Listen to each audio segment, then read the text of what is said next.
হচ্ছে এরকম একটা স্টিলের হচ্ছে একটা প্লেট ইউজ করেছি।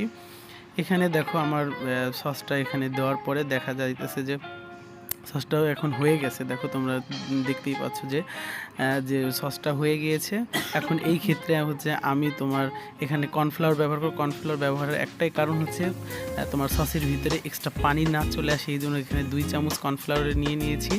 এখন হচ্ছে আর এটার ভিতরে দিয়ে দেবো হচ্ছে ভিনেগার। আগে ভিনেগারটা দিতে হবে, তারপর হলো কর্নফ্লাওয়ারটা পানি দিয়ে তোমার হচ্ছে 3-4 টেবিল পানি দিয়ে তোমার হচ্ছে এটাকে গুলিয়ে নেবা। এই দেখো এখানে আমি গুলাই নিচ্ছি। এখানে হচ্ছে তারপরে হচ্ছে কর্নফ্লাওয়ারটা দিয়ে ভালো করে নাড়াচাড়া দিতে হবে, না হলে শক্ত হয়ে যাবে।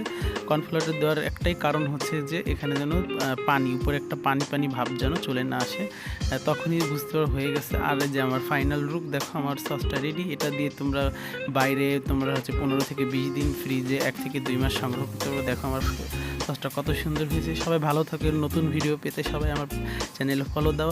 বাই বাই, আল্লাহ হাফেজ। নতুন ভিডিও দেখো।